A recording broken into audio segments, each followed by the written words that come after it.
And there we are. Good evening. We are joined in studio by my lovely wife, who will remain anonymous off camera. And try to stay awake. Try to tonight. stay awake. She's had a long day yesterday, a long day today. So let me know if you can see and hear me. Okay, in the chat room, give me a thumbs up. That's our sign language. We don't do other sign language here. You know what I mean? Masonic and otherwise. So let me know in the chat room you guys can see and hear. Good. Dr. Darnell's got thumbs up. Perfect. Very good. All right. We covered a lot last night. If possible, we have even more to cover tonight. There are a ton of tabs open regarding China, regarding not so much the coronavirus. We've kind of moved on beyond that, and we're talking about the economic impact of the coronavirus. So we're focused on the economy of China. But overarching that is the continued discussion from last night about the theft of intellectual property by way of China and its various organizations, all run by the Chinese Communist Party, the CCP, and the PLA, the People's Liberation Army. So we gave the background on that in case any of you missed last night's live stream. I would encourage you to listen to it. It was pragmatic. It was stoic. It was factual. And it was, I think, very impactful for a lot of us. We've received a lot of emails since last night. And it's opened up new avenues of thought, new perspectives for patrons. For many, it's information they were not previously aware of, and that's kind of what we do here, is do the research and do the reporting on new information to help, not to generate fear, but to help in understanding what's going on and to help understand the days in which we live and how to prepare.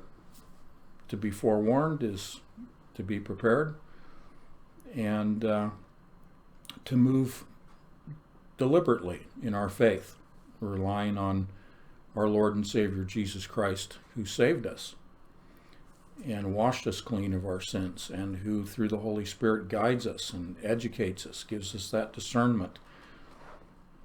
So I'd like to go immediately to Scripture before I wax poetically here too long without addressing our Scriptures. As always, these are very familiar to us, but we place them in the context of the times. Matthew 6:19, lay not up for yourselves treasures upon earth, where moth and rust doth corrupt, and where thieves break through and steal. And Matthew 21:13, and said unto them, it is written, my house shall be called the house of prayer, but ye have made it a den of thieves. I think that paints a picture of what's going on today. And I have a couple of more that I've referenced for you. 1 Thessalonians 5 and Matthew 24:4. And if I have my references open, let us see what we can come up with here. I have, as typical, a long list of tabs already open here, and let's hope that things don't crash on me here. I think I have the largest number of tabs of reference articles I've ever produced for a live stream.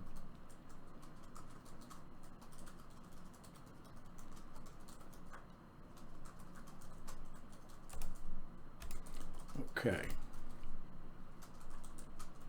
Bear with me just a moment.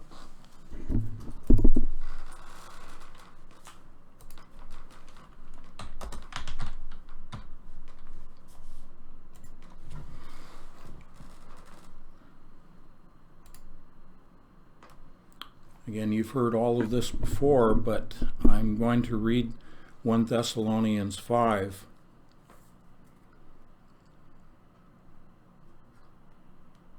Beginning on verse 12.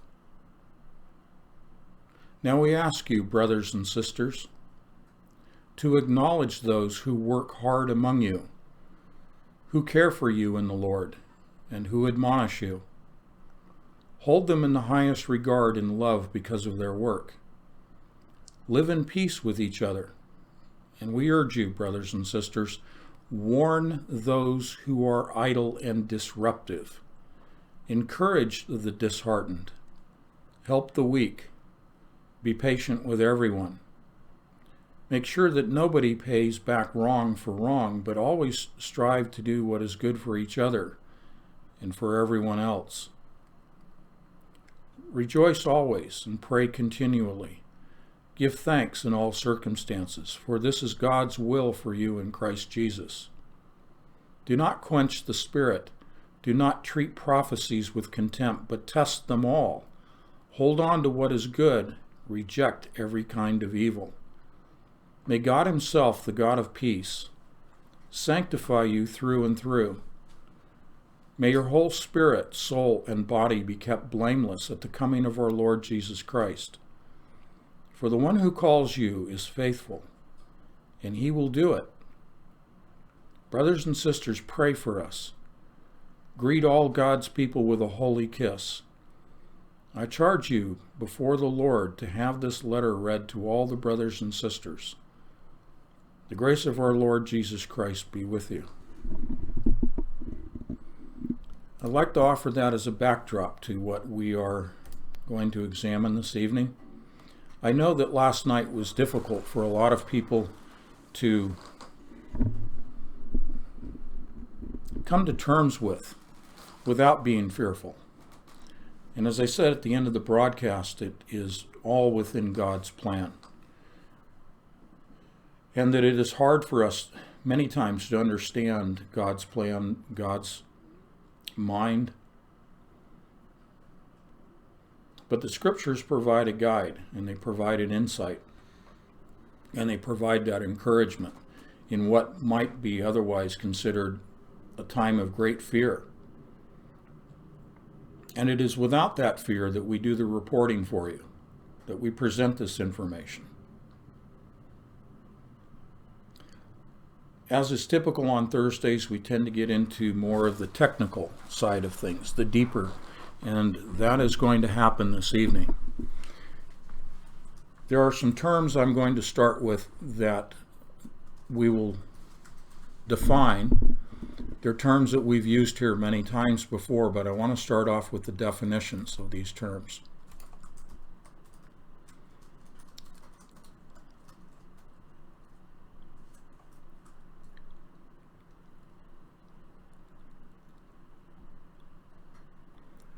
Tonight we're going to talk about intellectual property, which we began with last night, and that's abbreviated as IP, intellectual property, not to be confused with IT.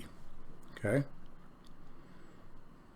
We've talked about reverse engineering, and I will detail that briefly, but I'll detail what reverse engineering is in the context of the theft of intellectual property. Okay?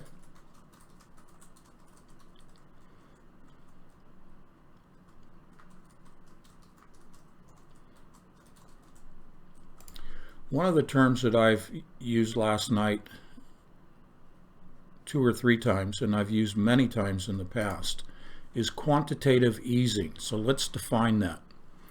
Quantitative easing, also known as large-scale asset purchases, is a monetary policy whereby a central bank buys predetermined amounts of government bonds or other financial assets in order to inject liquidity directly into the economy. Okay? Now, I won't go too much further than that, but to sum this up, it essentially is the buying of debt by a government, by a central bank. And we are going to talk about that, and I'm going to read from an article regarding China and quantitative easing. It isn't known as QE in China, but still it is a buying up of debt to be able to provide liquidity to the markets, which means being able to purchase debt and thereby turn those assets over to a central bank that then disseminates it to other banks, and that provides credit. In a debt-based economy, which every country in the world operates in a debt-based economy, being able to inject liquidity translates to credit so that people can borrow in a debt-based economy. Okay, so that's quantitative easing, just briefly.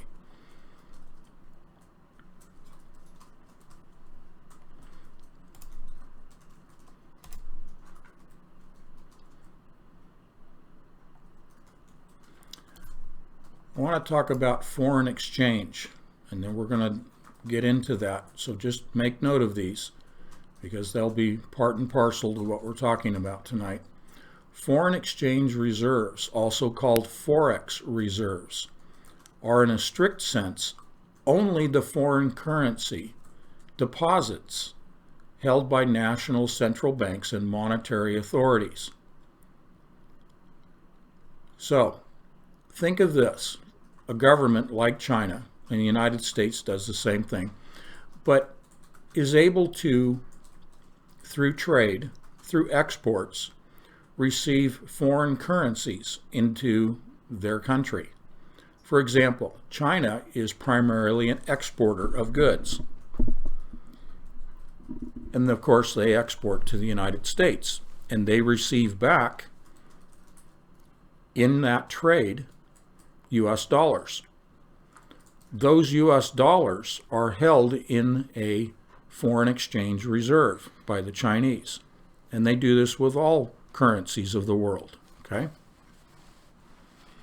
This is going to be important, but before I get too deep into the weeds, I want to go back to what we are always talking about here. I'll get back on camera. And that is, what's in it for me? Why should I know about foreign currency exchange? Why should I know about quantitative easing? Well, I'm going to cut to the chase, as I often do. I'll give you the punchline. Why this is important to you and I individually in our everyday walk of life, as I say. And this comes out of a conversation that took place about an hour ago between my lovely wife, Kathleen, who's over here, way over here. She's way off camera. You can't see her, but she's here. Say hi. Hello. Hello. Okay. Have you ever heard about the Samson option? So bells should be going off. The Samson option relates to Israel. Essentially, it boils down to this. If Israel finds itself in a no-win situation, they're backed into a corner. Let's, for example, say we have Gog-Magog underway, coming down upon Israel.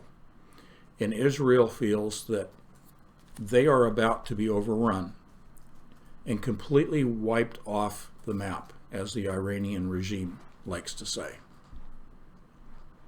Their last-ditch effort comes out of the mythological story of Samson, in which he killed his enemies, but likewise he died in his last and final act. And that was because of his superhuman strength, as the story goes.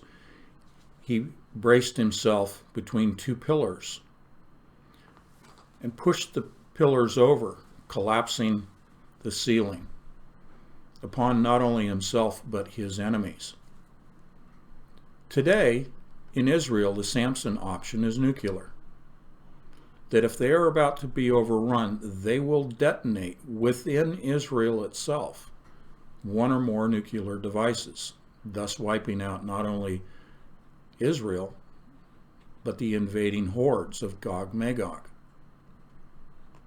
That's their secular solution, I might call it. Now, what does that have to do with China? Well, in my conversation with Kathleen, and we were examining a number of the things that I'm going to present to you tonight, I said, what perhaps would be the Samson option for the Chinese in the face of what's going on with the collapse of their economy right now? I was reading late this afternoon an article in which it was describing the thousands of shipping containers full of food and, of course, goods that are already stacked up in Chinese ports. And the Chinese have been turning ships away because there's no room in the ports for shipping containers. The economy is collapsing. It's imploding. It's more than collapsing. It's imploding in China. And despite the fact that we don't get truthful information by way of the Chinese Communist Party, the CCP, we can, from the outside, from the periphery, see the fruits, see the signs and symptoms, if you will, of what is going on internally.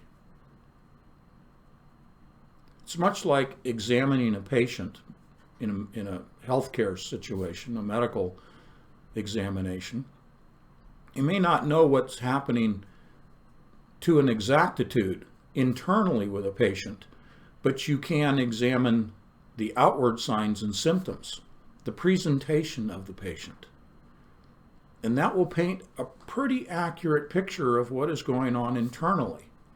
And thus we can apply that analogy to China today, because we can see the ripple effect economically as one of the primary thermometers, not a barometer. I'm going to stick with the medical because it's apropos to what we're dealing with China.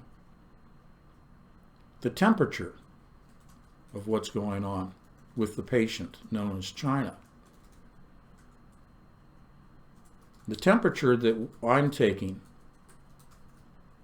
is this. If we see the loading docks overflowing, stacked, ships being turned away, countries refusing to allow airliners, commercial airliners, to enter and leave the country, other than some of these select charter flights. If we are seeing countries like Russia saying that Chinese citizens on the 28th of February will no longer be allowed to cross the border into Russia. And now we see Iran today. It wasn't Iran, it was Iraq. Late today, Iraq announced that they are not allowing Chinese nationals to enter their country. They've closed the border. Again, an outward symptom. As we progress through this, I'm going to share some articles as usual. I'll try to be brief with them tonight in their individual positions that they're presenting. But here's what's in it for you and I, and this is what I think is the Samson option with China. And I'm not talking about a nuclear exchange, just to take that off the table. I'm speaking economics tonight. Remember last evening I gave the analogy of a dog chasing its tail? We were talking about debt, we were talking about quantitative easing, we were talking about pumping money into the economy, and that it continues the cycle of credit and debt between the United States and China. And the more that China buys U.S. debt, the more that the U.S. has credit to buy the exports from China. Thus you have this circular dog chasing the tail, as opposed to wag the dog with warfare, propping up a regime. We have an economic chasing the dog chasing the tail situation. Not wagging the tail, but chasing the tail in an economic cycle. The Sampson option, the way I'm reading it right now, is that if the Chinese begin to sell off, and they already have, this has been going on for quite some months now, but if they begin to escalate their selling off into the world market, the treasury bills that they hold, which is U.S. debt, if they begin to accelerate their sell-off of U.S. treasury notes, and at the same time curtail their purchase of future T-bills, bonds, that, based upon how quickly they push the escalation of sell-off and the curtailing of purchase of U.S. debt, that would be a Sampson option economically on the part of the Chinese. Remember, the reason that they purchase the debt is because the U.S. is paying the Chinese Communist Party, the CCP, interest. Just like anyone who buys T-bills, they receive interest. It's an investment. That is a stream of income. That's an income stream. And when I share some numbers with you, have a calculator ready if your calculator will go that high, because it's astounding. We're talking about in the trillions of dollars in reserve currencies already that the Chinese hold. And they increased in January, interestingly enough, their holdings of reserve currencies. Again, US dollars. So we have a reserve currency that is built up by export, by China, export of their goods.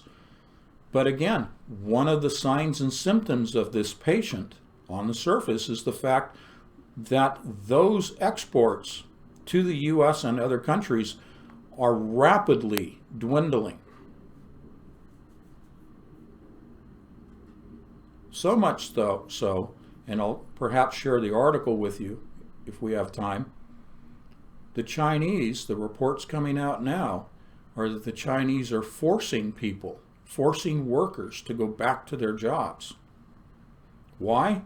They have to get the economy kick-started again in the face of this implosion. So the Sampson option is, if China, due to the implosion of their economy, feels that they are on their last reserves, if they feel that they're backed into a corner economically, then they're going to initiate their Sampson option, which is to completely stop buying U.S. debt, while at the same time dumping their holdings of T-bills into the world market. Remember, last night I've described the U.S. economy as an eggshell.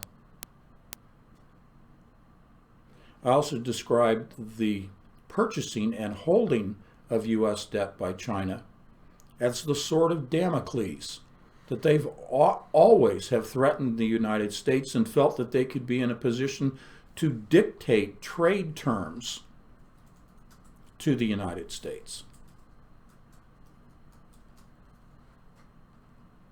The threat has always been their Sampson option, to stop buying the debt and to dump their holdings. What I think we can expect to see near term, before the Sampson option, what I think we can expect to see near term is a selling off of their foreign exchange reserves. So let's go to that. I have an article I'd like to share with you. And we are going to talk about intellectual property and reverse engineering. We will get into the nuts and bolts because it is the technical Thursday, so to speak.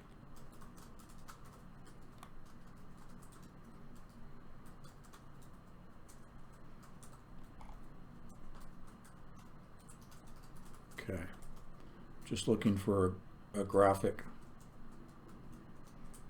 Okay, we'll get to these. I'm going to go right to this article.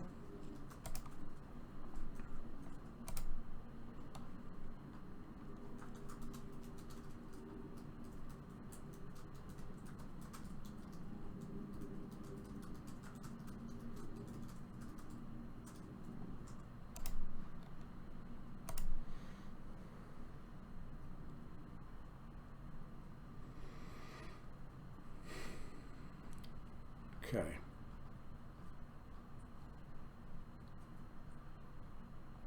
I think we'll hold off going to that one. Let me get to these others.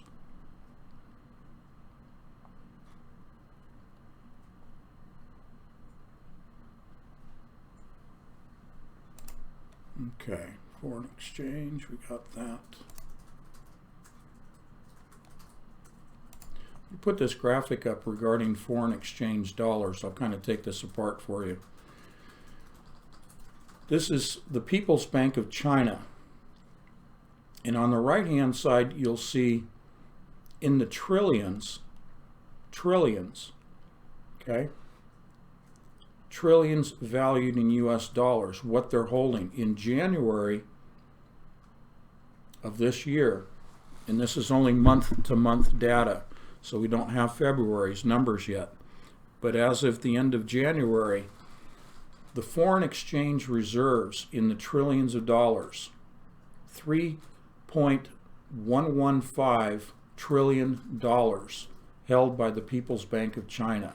Those are foreign currencies, including US currencies. So I'm going to leave that up.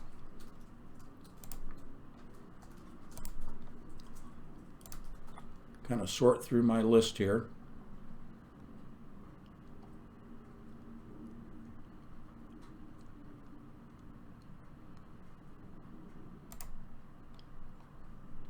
Boy, I have a lot of stuff.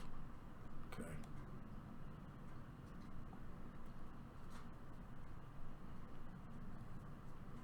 As always.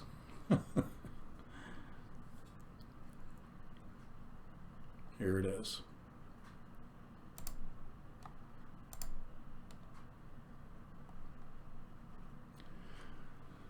Okay, this comes to us from Bruegel.com, B-R-U-E-G-E-L, Bruegel.com. China's debt is still piling up, and the pile-up is getting faster. All countries, including China, carry debt. This is dated March 19th of last year.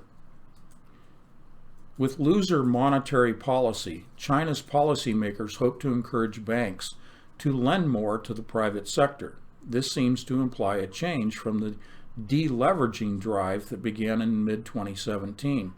Although this should be good news for China's growth in the short term, such a continued accumulation of debt cannot but imply deflationary pressures and a lower potential growth further down the road.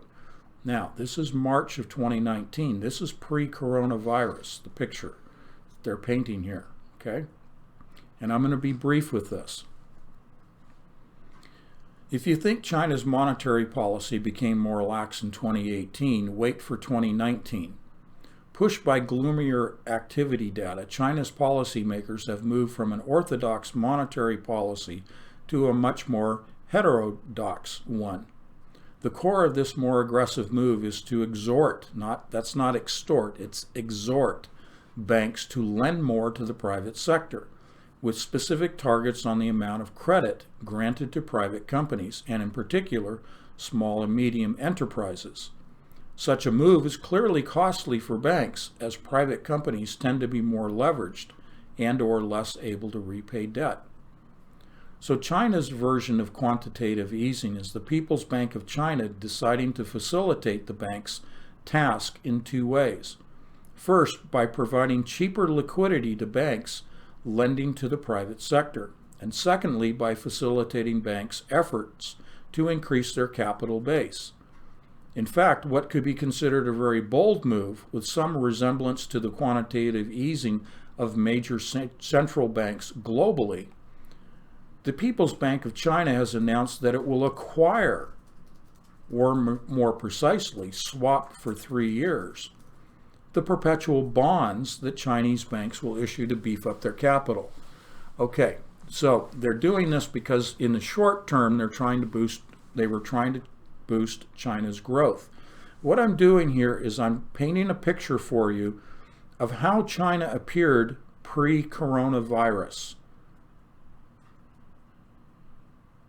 Because it wasn't all rosy. China's economy was already on a downward trend, and their debt was piling up. Much like in the United States, when the Fed decides to execute or initiate quantitative easing. Okay? So, pumping more currency, more liquidity into the marketplace, which allows people to acquire credit, which means they go further in debt. People, businesses go further in debt. And that debt is represented by T-bills. And that T-bill, as I've been saying, gets picked up. It's purchased on the open market, especially by China. Well, China also has their debt issue, but they don't necessarily operate in the strictest sense of quantitative easing as the United States does, because they don't have a Federal Reserve. They have a People's Bank of China. But it's a very similar process of propping up an economy and trying to maintain an upward growth curve. Okay? The problem with China was that they developed for the first time a middle class economy. And that middle class, they were involved in real estate. They were obtaining mortgages, a very Western concept.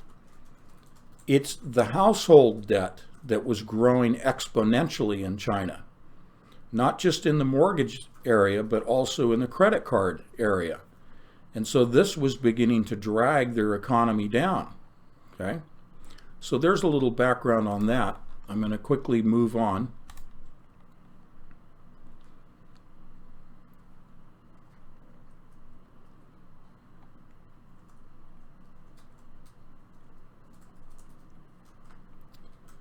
Okay, give me just a second.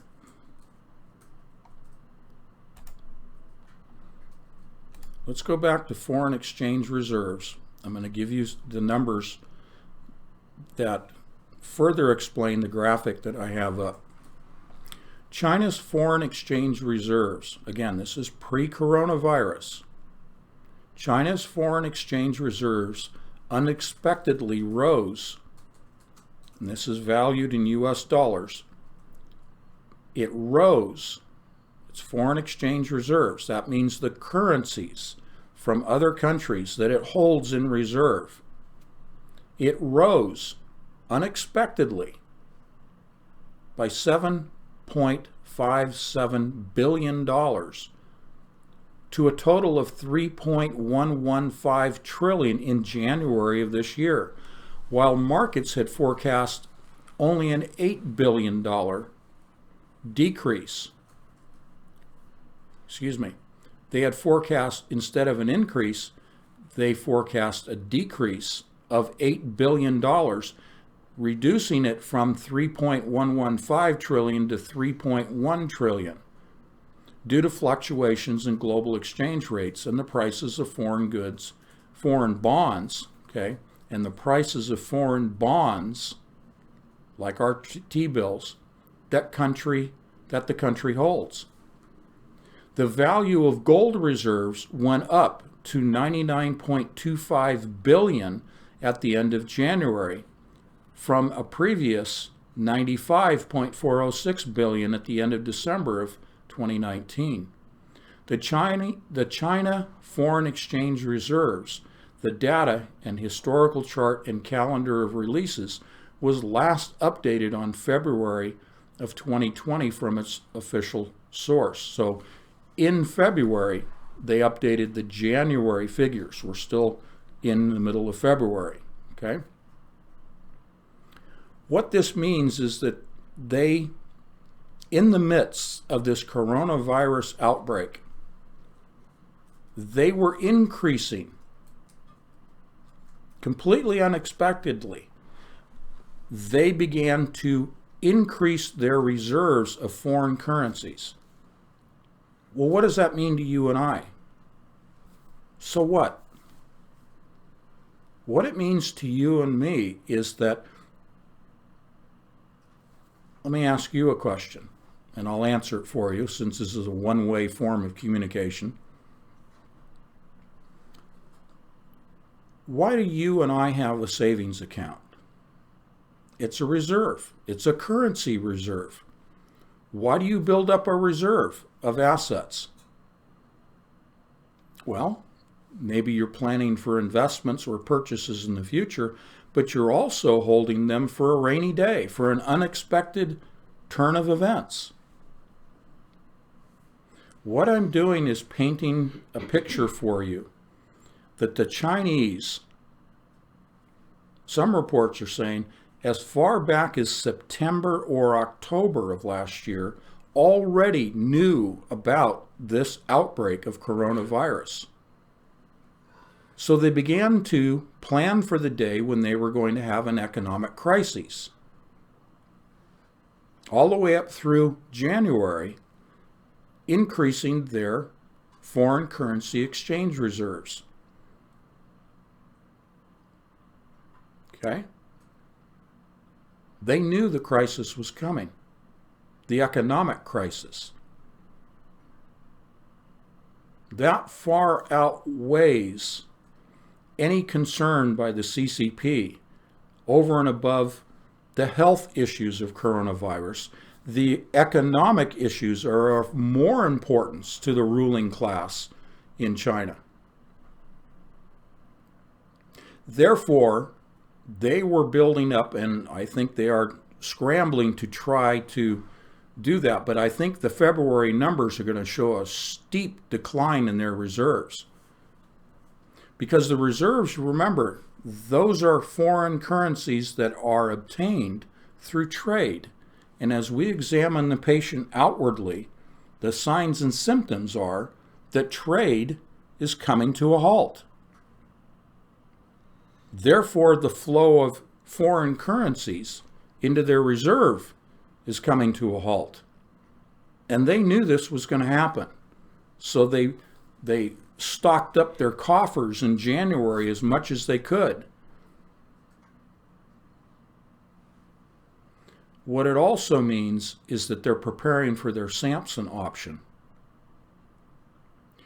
I'm going to give you what I believe will be the indicator that they are moving towards their Samson option.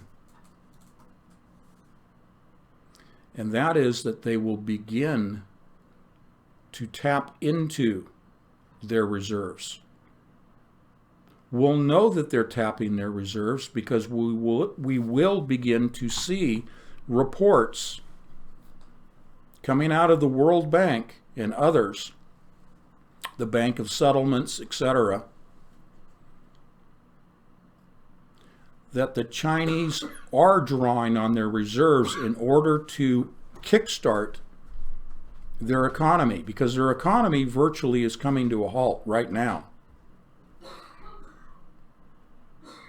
What it means to you and I is that if we hear reports that they're tapping into their foreign exchange reserves and the numbers come out in February that their holdings are dramatically lower, that's an indicator that they're going to try to implode. That's the Samson option. They're going to try to implode the U.S. economy. They do that by first curtailing their purchases of our debt, our T-bills, while at the same time beginning to slowly sell off those T-bills into the market, approaching the Samson option, which is a complete halting of the purchase of U.S. debt, concurrent to the complete dumping of their T-bill holdings into the world market.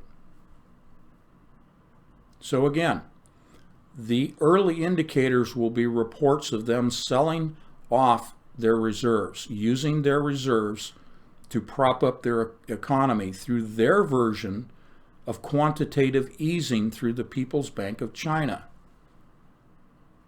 If we see that, then that's on the slippery slope towards the Samson option of pushing the pillars, the two pillars, apart in the U.S. economy. Those two pillars, one on one hand is the purchasing of U.S. debt.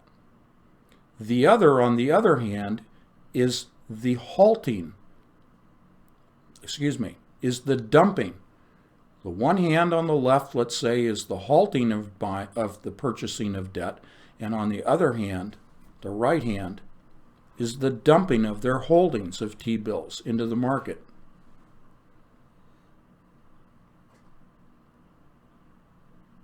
What's the timetable? I don't know.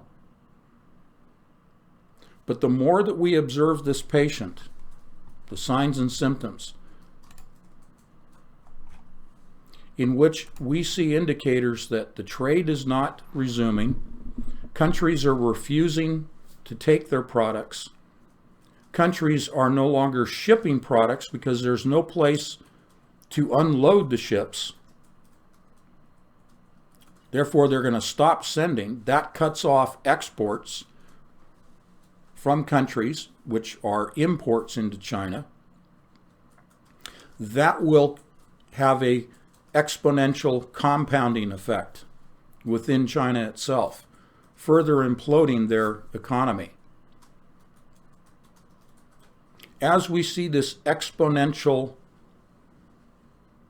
cycle accelerate and accelerate day to day with China, that accelerates their move to the Samson option of collapsing the U.S. economy. And that's what's in it for you and I. That's quite obvious. I know you already came to that conclusion about a half an hour ago. Okay?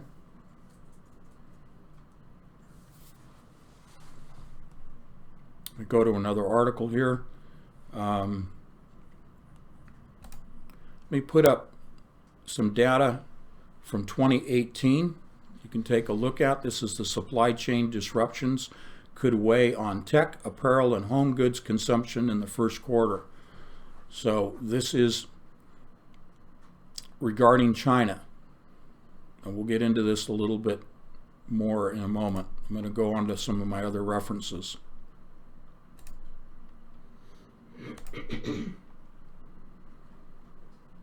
Again, just to recap on the foreign exchange reserves. China's foreign exchange reserves unexpectedly rose by 7.57 billion to 3.115 trillion in January of 2020.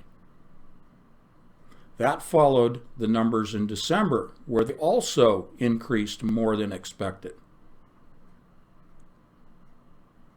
Okay? That was the trend in the midst of coronavirus. So let's talk about trends, and this comes from Trend Force. This is presstrendforce.com. This is dated February 17th of this year. Trend Force presents comprehensive analysis of COVID-19 outbreaks' impact on global high-tech industry. Now, I'm not going to read through this like I did last night with the other articles. I'm going to give you the bullet points from this. The following analysis shows Trend Force's investigations of key component and other downstream technology industries under the impact of the COVID-19 outbreak with the latest data as of February 14th of 2020. Semiconductors. These are all impacts to the negative, obviously, okay? And there's lots of detail in here. I'm just giving you the bullet points. Semiconductors will be impacted. Memory products. Panel makers, okay? Such as panels for computer systems, for servers. Telecommunications, breaking that into subcategories of telecommunications, is optical communications industry. That's fiber optic. The Internet of Things products. 5G industry. Think Huawei here, okay? Green energy, broken down into LEDs, lithium-ion batteries, photovoltaics, okay, those are solar panels. In the consumer electronics and automobiles categories, wearables, smartphones, notebooks, LCD monitors and LCD TVs, video game consoles, smart speakers, and automobiles. Okay? I have another graphic I'm going to share with you. This comes from TrendForce, so you can take a look at this. One of the things I want to show you in here is smartphones. The numbers came out, the forecast came out from Apple this week, where they are showing for the first time with the iPhone a decrease in sales. The projected sales for smartphones beginning a downward trend for the first time with Apple. And they're showing it as a steep decline. In other words, a complete cutoff of the supply of smartphones. All right? So these are just first quarter projections that you're seeing here, but they're in the negatives. Let me go back to the article.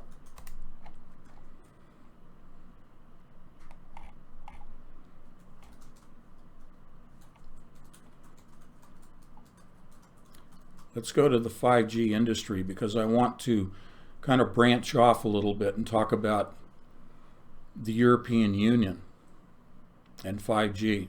So I'm going to read this short paragraph. Most Chinese telecommunications bids, including 5G infrastructure construction and application demonstration purchasing agreements, have been postponed. On the other hand, suppliers of key components for 5G base stations, such as PCB and optical fibers, are mostly based in Wuhan and other regions in Hubei, the province. Given that Wuhan is the epicenter of COVID-19, the outbreak is expected to negatively affect the 5G supply chain somewhat. The delay in 5G infrastructure build-out, limited smartphone replacement demand, and postponed work resumption at fabrication facilities will collectively decrease the shipment of Chinese 5G smartphones. Now, in Europe, they have been all about implementing the 5G infrastructure. And why is that? Well, the decision makers are being paid off by the Chinese. That's number one. Okay, so the elected officials and others, they're welcoming 5G, the build out, the servers, the transmission systems, all of that, welcoming it because they're being paid off to welcome it. The other is that the Chinese have made it so attractive in terms of the cost of the infrastructure. They're virtually giving it away. Remember last night I said when we talk about the theft of intellectual property, the end result is that the Chinese, when they produce the item, dump it on the world market at 30 cents on the dollar. Thus, those companies that spent all of the venture capital, all of their investment capital, and all of their time on R&D to produce something, and my example last night was a computer chip, China doesn't have to pay for all that, and they don't have the long timeline to bring it to market.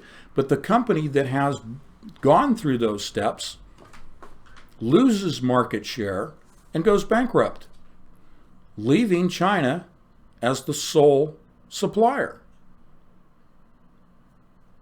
That's their overall strategy within every aspect of the theft of intellectual property. And we'll get to the reverse engineering breakdown in a little bit. But insofar as 5G, they have done this. They have captured market share in Europe by dumping the hardware and software systems so that it's practically something that the decision makers, not only that are being paid off, but even if they wanted to object, they couldn't, because so many others would say, wait a second, how can you turn down a deal like this? They're virtually giving it to us at no cost. Well, what's the big deal? What's the nefarious side of this? Well, I'm going to share an article with you in a little bit about the nefarious side regarding the embedding of secret chipsets within motherboards, within the motherboards of servers, within key components that the U.S. government has thousands upon thousands of these. Our U.S. military uses components, uses servers that we're going to examine in a little bit, servers that are assembled in China, but assembled on behalf of a Silicon Valley company. The point here is that embedded within the 5G systems are chipsets that allow the Chinese government to tap into, to hack, and it really isn't hacking in the truest sense. It is surveillance of all communications within that 5G infrastructure within Europe. So it makes it very easy for them to monitor communications, to surveil everything, including intellectual property that is being transmitted within these 5G systems. Remember, 5G is facilitating the Internet of all things. That's why it's being rolled out. It's to connect everything. And if you can surveil everything that is connected in that network and withhold knowledge of that surveillance from the users, then the users do not know that they're being surveilled.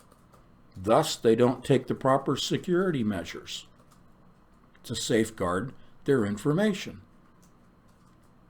This absolutely accelerates the theft of intellectual property and so much more.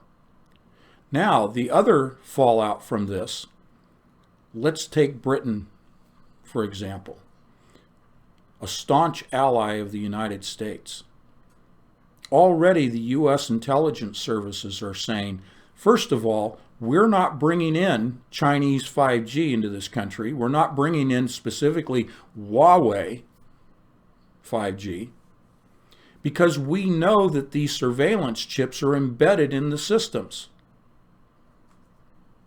And this has been common knowledge within the intelligence and the military industrial complex since 2017. And they've been scrambling since then to try to identify specifically the servers, not just 5G, but servers within the government and within the private sector and get them out.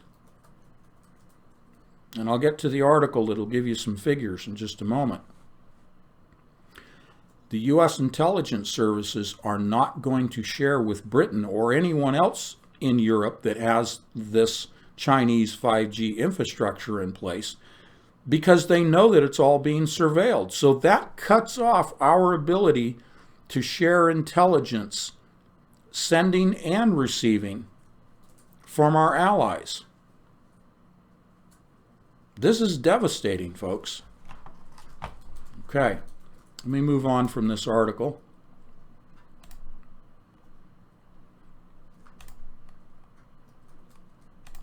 To sort through my sources here just for a moment.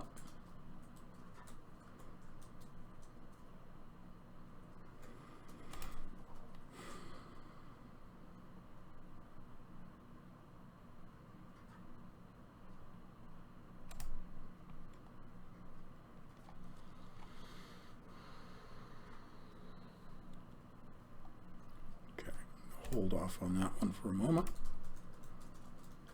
Give you guys a breather anyway.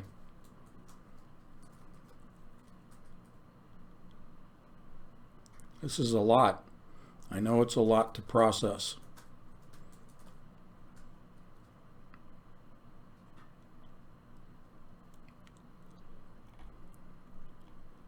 I think you shared this article with me.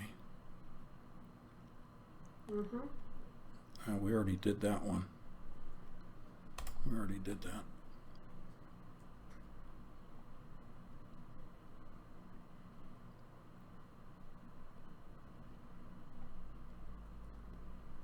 Sometimes these get buried in other emails that come in. I always apologize, but it's just, oh boy. Okay. Can you open or turn the heat down? It's really hot. Mm-hmm. Thanks.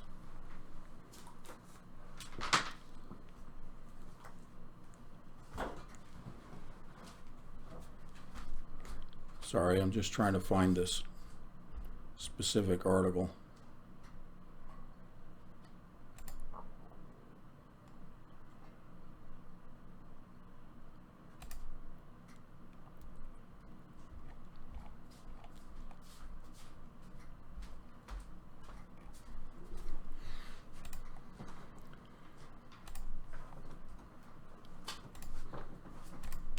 Okay.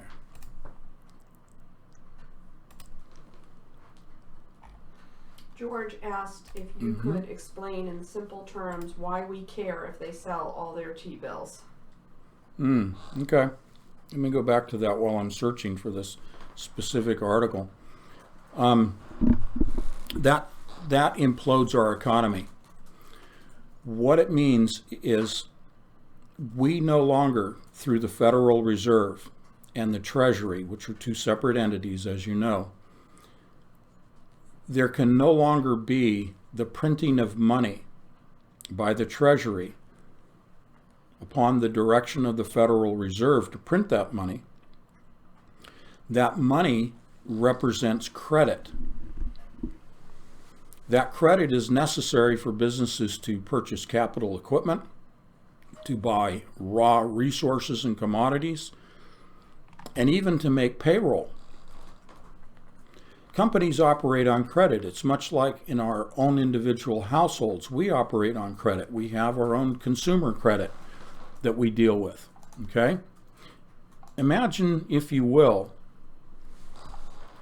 if you did not have the ability to go to the bank, so to speak, and get a credit card or to get a bank loan directly because there's no liquidity in the market. There's no credit available.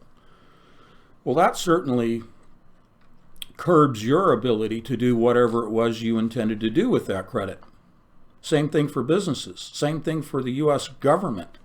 You know, we always have these budget crises where, you know, Congress doesn't pass a budget and they shut down the federal government except for essential services for whatever period of time. Imagine that on a continual basis. So China not purchasing U.S. debt and at the same time dumping their holdings of debt into the world market dries up liquidity in the United States. It stops the flow of money. It stops the printing of money authorized by the Federal Reserve. Because the Federal Reserve, what they do is they sell currency to banks. Banks pay a percentage, like an interest rate, but they pay a percentage of what it is that they're buying from the Fed. So think of it as an interest payment. What the bank will then do is turn around and sell that same currency they got from the Treasury through the Fed in the form of credit. So when you take out a loan, you are obtaining currency from the Treasury. Well, the only way the Treasury can print that money is if the U.S. government raises the debt ceiling. In other words, that fiat currency, fiat by definition, means there is nothing that it is propped up by, that it is based on. Remember the gold standard. Okay? Nixon did away, I think it was 1972, did away. He took the United States off the gold standard. What that meant was that the Treasury could print as much fiat currency as they wanted to, as guided by Fed policies, which are just bankers. It's not the federal government. The point here is that the printing of money would stop, because the only way you can print a fiat currency which has no actual reserve to establish the value of that currency is a willingness for the purchase of the debt. So, on the one hand, you have currencies being printed. On the other hand, you have the equivalent of those currencies in the form of bonds. Bonds represent debt, U.S. government debt. So let's just use some numbers. Let's say the Treasury is going to print $1 billion of dollar bills under the direction of the Federal Reserve. So $1 billion. Well, at the same time, the federal government must issue debt certificates, bonds, that equal that amount. So they put out into the marketplace $1 billion worth of bonds. Somebody has to buy those bonds. You can't just print the bonds like you're printing the dollar bills. The value of those dollar bills is tied to the value of your debt paper. So the Chinese, in this example, buy that debt paper at market rate. They are buying it, which means that currency flows from China to the U.S. Treasury,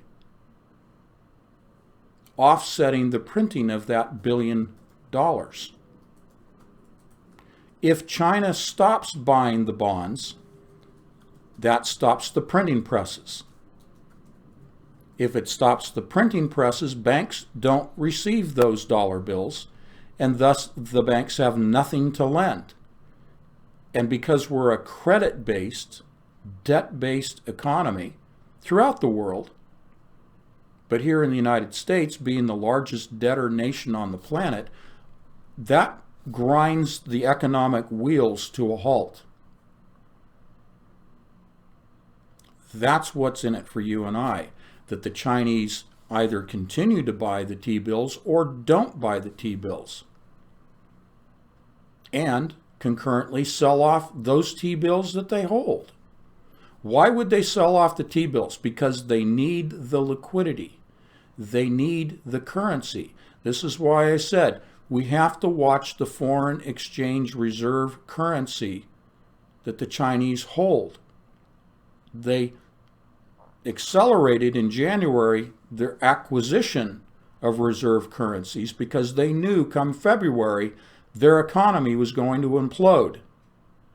And that's what's happening right now. So we're going to watch the reports March 1st for February. And that'll be our indicator that they will then move away from selling off their reserves in order to prop up their economy short term. The longer term, which isn't going to be that much further beyond it, the next step will be starting to cut down on their purchasing of U.S. debt, while at the same time gradually selling off their holdings of U.S. debt.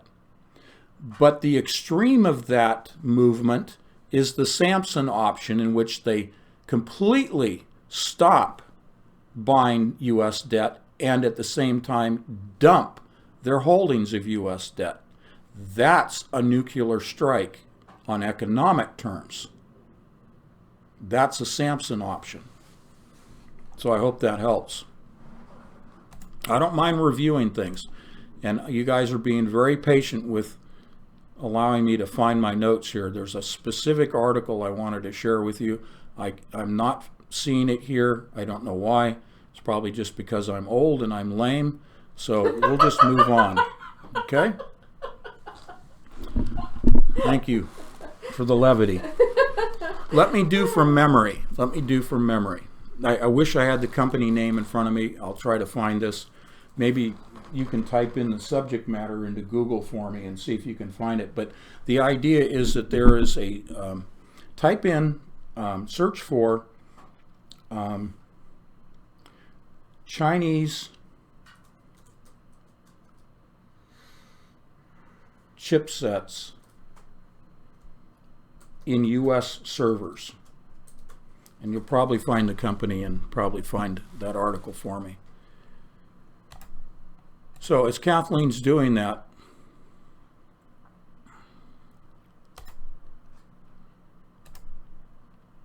The big hack, how China used a tiny chip to infiltrate that's the it. U.S. That's it. Send it to me. Email, please. Oh, that's it. You're very good at searching stuff. It's funny. The paper that I've been emailing to people today that I cited last night, Kathleen, just before the show, found that, and I didn't even give her the title of it. She just popped up the same paper, and she didn't have a chance to see it, from me giving it to her. She just, in the way that she searches and just comes across the same things that I do, it's just remarkable. And it was buried. It was 2 pages back in the search. Okay, she's sending that to me. I really want to read this article to you. It has the names, it has the players, it has the numbers. So I think it's going through the NSA as it always does. It takes a while. No. Okay. Way to you. All right. This is from 2015. Yeah, I know. That's okay. Still hasn't come in. We're sitting side by side and the email still hasn't arrived. Okay. I'm pretty sure this is the one I was thinking of. Okay.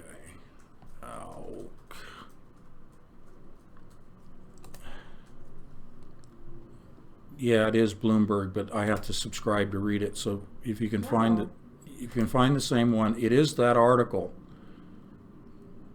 So find it in a different source. Oh, it says I have one free article remaining. So do you want me to read it? Here, why don't you give it to me? That way I can extract what I want out of it. Just unplug it. Okay. We'll just have to scroll. That's all right. Okay, in 2015, this comes from Bloomberg Business Week.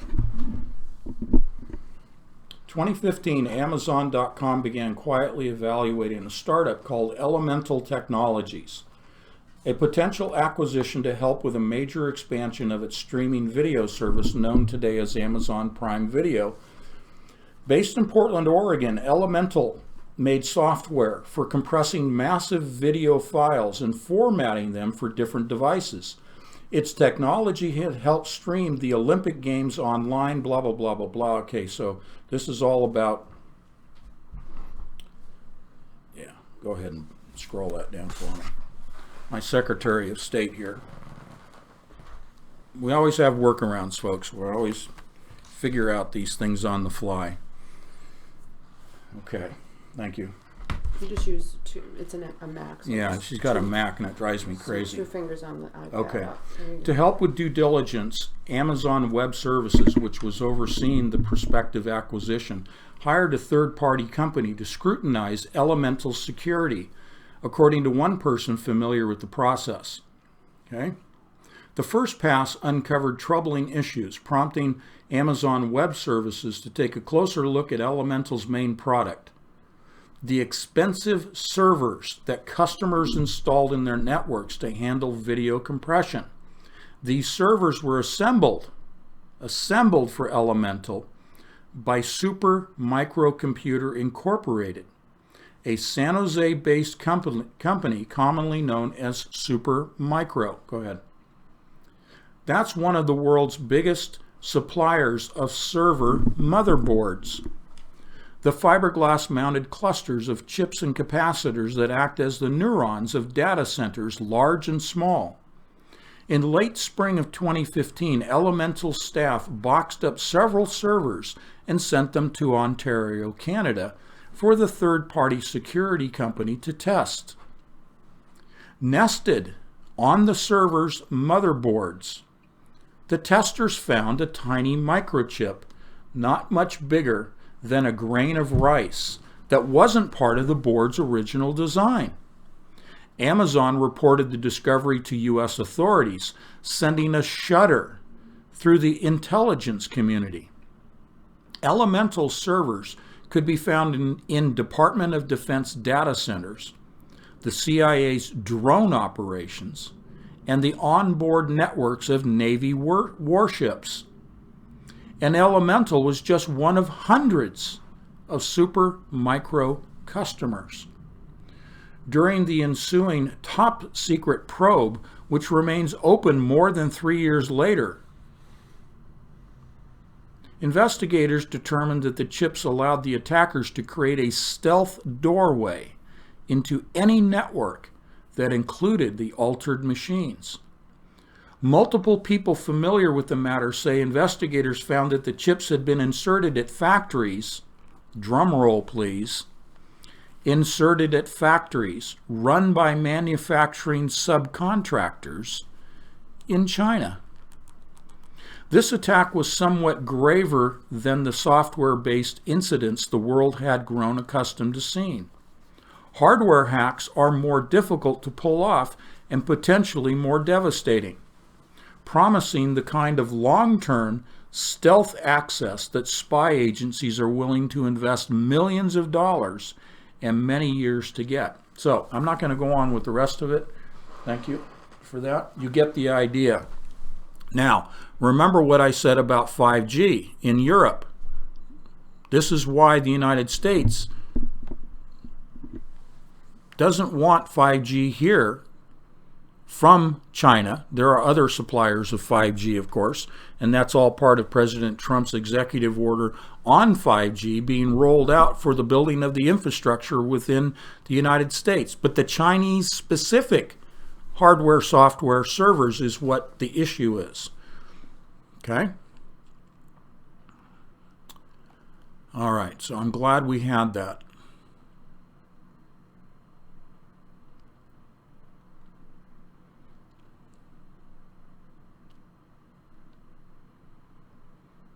So what this illustrates is you may have a company in the United States that is manufacturing something.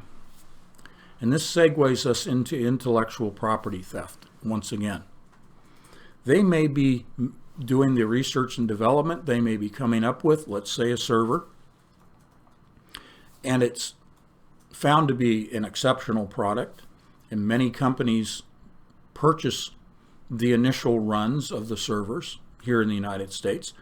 And then because they need to ramp up production, naturally they turn to China because of cost of labor, et cetera, et cetera. And so outsourcing of the manufacturing goes to China. Well, the Chinese have direct access not only to the intellectual property, the schematics, the blueprints, the patents, all of it, but they have the physical hardware right there that they can then copy for their own uses. That's easy. That's easy theft. But there are many, many more examples of this going on, and not just in the high-tech sector. But let's focus and continue on the high-tech sector because it is the most vulnerable at this point.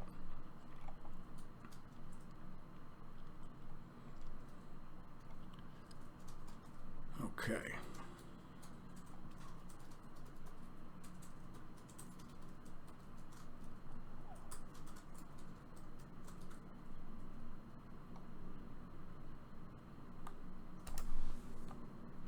I shared an article with you called Evolving Made in China 2025. This is going to step us back a little bit to what I was talking about last night, so it's a good transition for us. Evolving Made in China 2025, China's Industrial Policy in the Quest for Global Tech Leadership. Published July 2019 from the Mercator Institute for China Studies. Now, Mercator, Let's look at who Mercator is before we read their publication. The Mercator Institute for China Studies, MERICS, MERICS, is a leading German think tank and the largest European think tank with an exclusive focus on China. The nonprofit organization was founded in 2013 by Stiftung Mercator, one of Germany's largest private foundations. MERICS conducts research and fosters dialogue on the ascent of China as a key global player. The Institute's focus is on political, economic, social, technological, and ecological developments in China and their global impacts. Okay, so that's a quick introduction. Let's read their paper.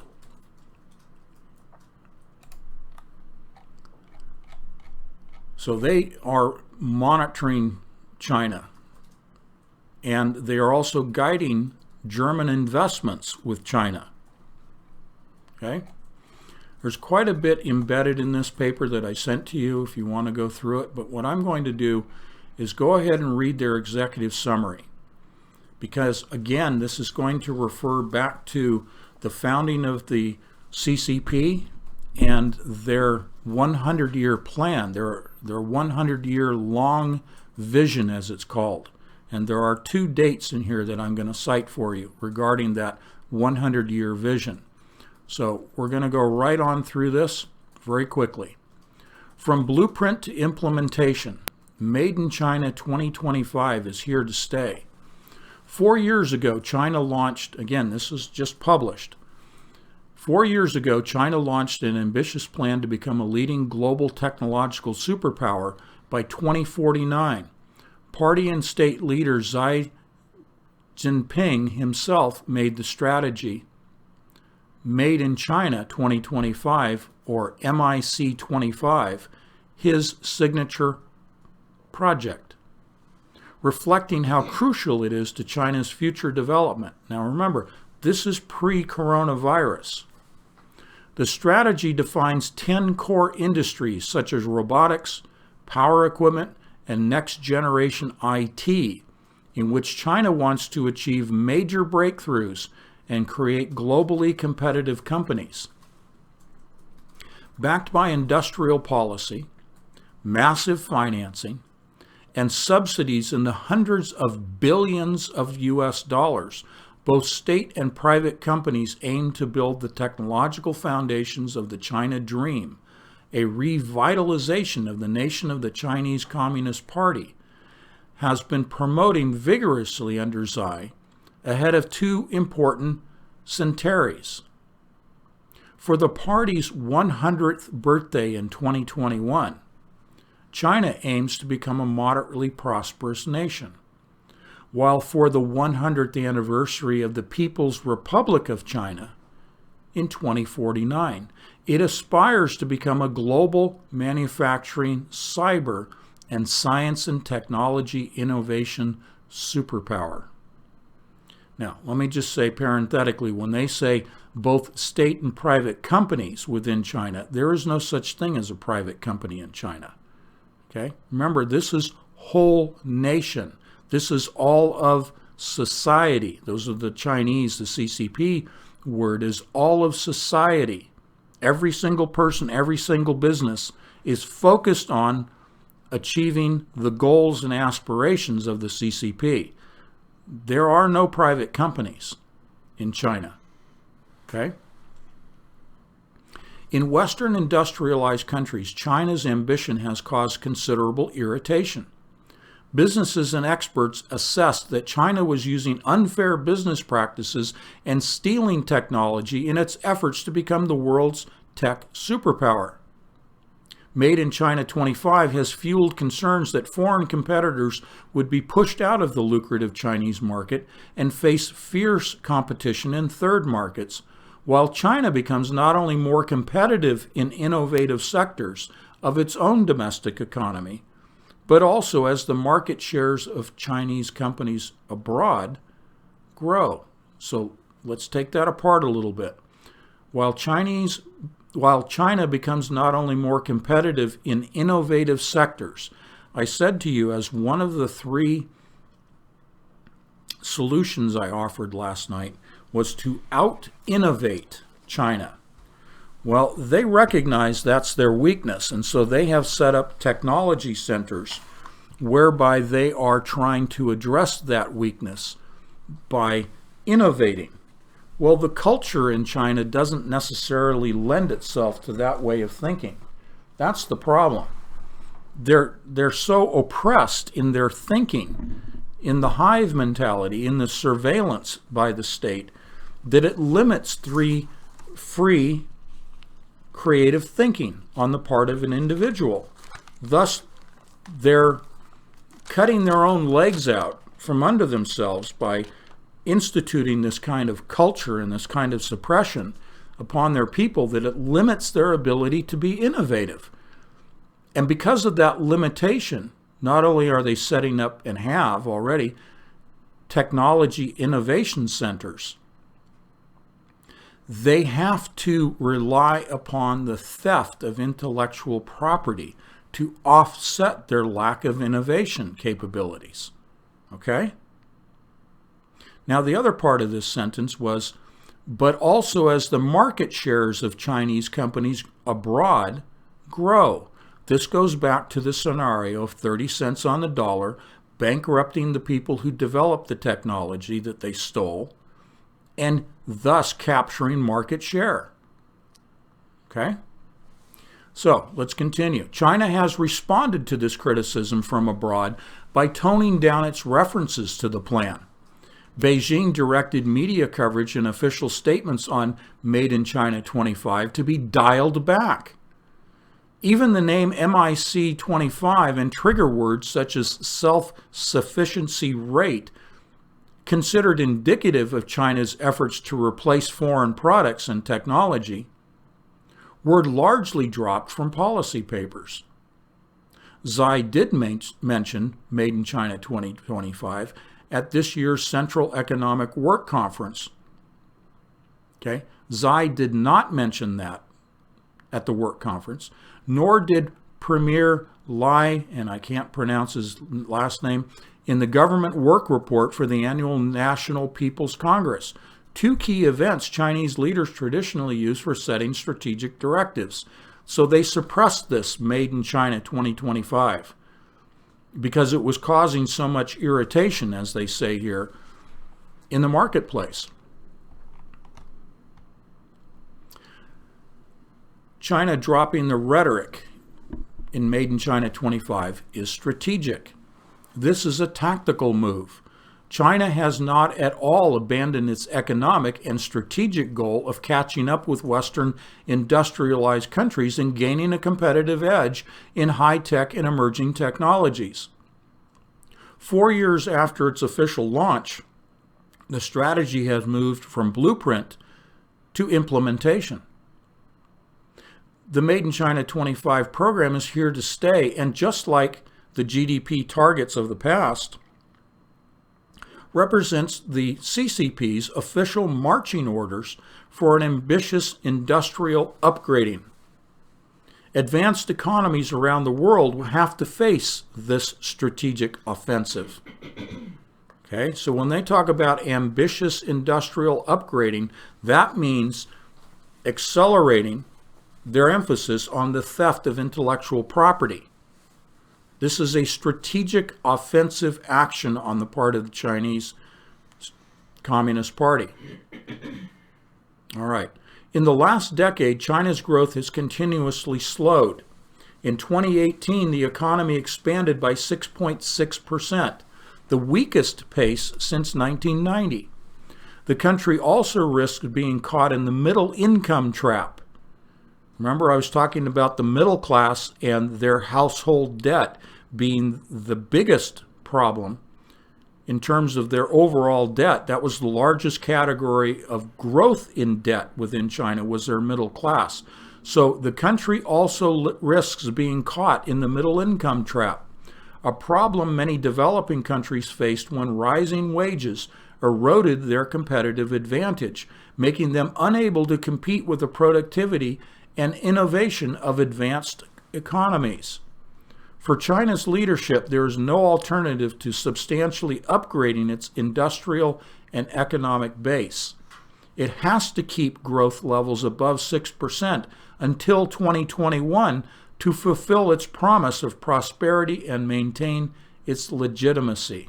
Okay, there's quite a bit more. You get the point. I'm not going to continue with the rest of the executive summary. I do way too much reading of articles and papers.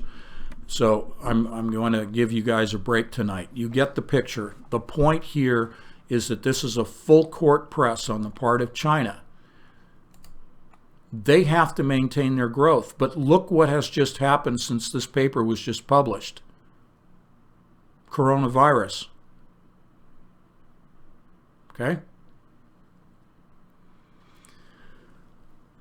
Okay, just before the coronavirus, January 15th, President Trump signed a trade deal that I've referenced several times, trade deal with China, and there's two phases. I'm going to quote from the Brookings Institute paper entitled "Why the Purchase Commitments in the U.S.-China Trade Deal Should Not Be Replicated Ever." They're staunchly opposed to this at the Brookings Institute, which is a think tank. As the dust settles on the U.S.-China Phase 1 deal signed on January 15th, we want to give credit where credit is due, but also draw attention to what we see as the deal's most troubling aspects. For a start, we applaud the Trump administration's identification and bringing to a head the systemic challenges that China presents the U.S. and the world trading system. Though we have fundamental disagreements on strategy and execution. As for the deal itself, it attempts to address areas such as intellectual property protections and forced technology transfer, in addition to non-tariff barriers for agriculture and service exports, though the most fundamental market access barriers with China called out in the U.S. Trade Representative's Section 301 report, those remain unaddressed. Our specific concern with the Phase 1 deal is China's commitment to purchase $200 billion worth of U.S. products. This aspect of the deal is a complete break from past U.S. trade deals. It's contrary to free market values. And it gives China leverage over the United States and creates strategic costs for the U.S. by undermining U.S. global economic leadership. Now, before I go on and talk about the Phase 1 deal in a little more detail, let me give you my thoughts regarding what I've already read.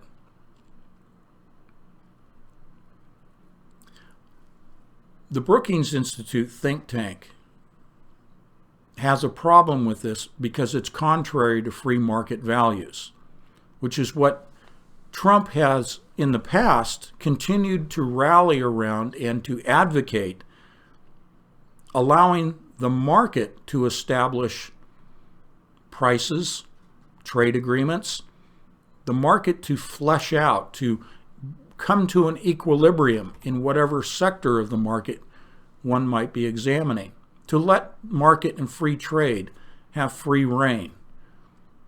Well, the Brookings Institute feels that the president's done an about-face on free market, that this has hamstrung the United States in this agreement by China to purchase $200 billion worth of U.S. products. What I want to add in here that they're not being explicit about is what I've said before. This is the dog chasing its tail. Meaning, the more that the U.S.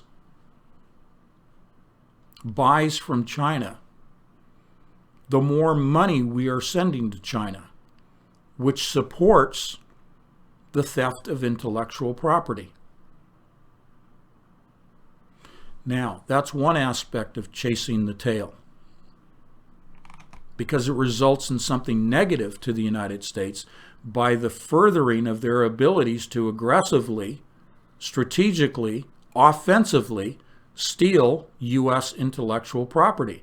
The more that we send them U.S. dollars because we're buying their exports, the more capabilities they have to conduct espionage. But the trade agreement goes the other direction, goes a 180, and that's China buying from the U.S. So why is that a bad thing? When it's China's money coming to the United States, it might seem like a good thing. But I agree with the Brookings Institute here, because when the United States not only gets China to commit to the purchase, the 180 of that is it commits the U.S. to sell U.S. products, including agricultural, soybean and pork in particular, and rice. It commits our resources, our commodities, moving them out of the United States. And Kathleen was saying to me before we went on the air, you know, we had 2 major winter storms within the bread belt, the grain belt, the rice belt in the United States. But we are committing in this 180 of this, we are committing in this phase 1 of this trade deal with China to sending our food to China. You see, it's a double-edged sword, that sword of Damocles that the Chinese hold over the U.S. We could be using that food in this country. Imagine the Samson option executed by the Chinese, causing a cessation in the movement of the economic wheels, the economic engine in this country. Don't you think we could use that food that we just shipped over there? That's why this is a double-edged sword. Okay? Let's look at phase 1. China has agreed to purchase $200 billion worth of U.S. goods and services in 2020 and 2021, on top of the amounts imported in 2017. Now, you know there's a trade imbalance. This is why President Trump signed this deal, is to try to balance the trade, because China exports far more than it imports from the United States. Thus, there's an imbalance. And this is a perceived step in the direction of balancing that trade. Okay. This purchasing commitment does not cover all U.S. exports to China, but applies to select agriculture, energy, manufacturing, and service imports. To put this into context, in 2017, the U.S. exported approximately $170 billion to China.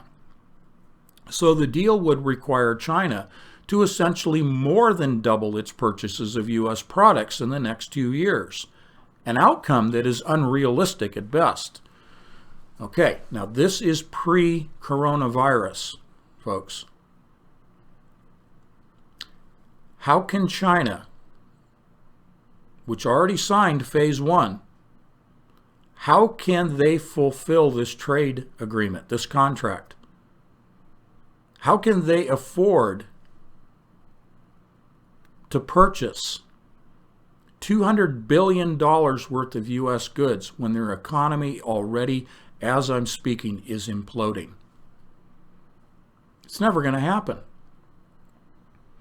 And again, I got a little sidebar. Remember, I said earlier, the Chinese ports, their shipping ports, are stacked with shipping containers full of food and other goods, other products. And they're turning ships away because there's no place to unload the ships in China. That's bringing an immediate halt to the imports into China. but the ripple effect back to the countries, including the United States, that right now have ships crossing the oceans, bringing their shipping containers to China, that effectively puts a stop to that process. Okay? Now, I'm not going to go on too much more with this trade deal. Again, you get the gist of what's going on here. I want to move over to Epoch Times, and I quoted some articles last evening from them. They're a great source. That is spelled E-P-O-C-H, theepochtimes.com, or epoch if you want to call it that. Remember, I'm from California and I can't pronounce anything. This is an article from February 19th of this year. Amid businesses' virus fears, police deployed to force companies into resuming operations. The Chinese central government has ordered businesses to resume operations after an extended Lunar New Year holiday, but many are afraid of potentially contracting the novel coronavirus COVID-19 from human interaction and refused to reopen. Some local authorities have resorted to deploying police, who enter company premises and force them to operate. Others have hired chartered planes and buses to pick up migrant workers from their village hometowns and transport them to work in major cities. Now, translate that, okay? Hired chartered planes and buses to pick up. No, that's to round up by force. Okay? All right, here it is. Forced to work. Scientists have confirmed that COVID-19 can be transmitted human to human. According to authorities located within Ningbo City, Zhejiang province, a 56-year-old man caught the coronavirus within just 15 seconds of standing next to a 61-year-old infected woman while they were at the local, and I can't pronounce this, market on January 23rd. Well, sure, 15 seconds. Okay. Start the stopwatch. Yep, he caught it. Okay. On February, another. Okay, we can foresee that Taiwanese who were forced to go back to work in China are facing tremendous instability and life-threatening risks. A renowned Taiwanese financial reporter, Emmy Hu, posted on her Facebook page what she learned from Taiwanese executives who own factories. Quote, "The heads of several large Taiwanese firms told me that the police bureau in their cities ordered them to resume operations. A Taiwanese businessman from Kushan City told me that police visited his office and forced him to call employees who weren't in town and convince them, probably at the point of a gun, and convinced them to come back to work. They, authorities, sent police to each factory to supervise operations." Hugh also said that many executives cannot buy enough facial masks for their employees. She said several businesses have more than 100,000 employees, many of whom need to travel back to their workplace after traveling to their hometowns during the New Year holiday. The executives worry about the possibility that an employee could have contracted the virus in their hometown or on their way to work and transmit the virus to their colleagues if they return to work.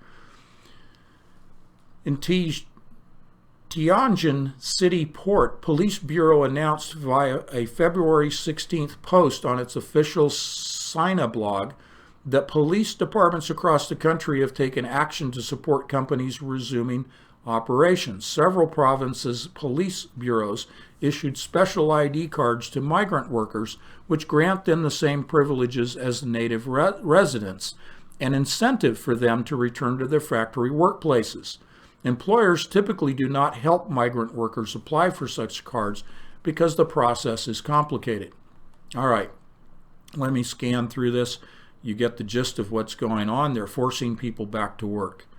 All right, so we've got enough of that. Why?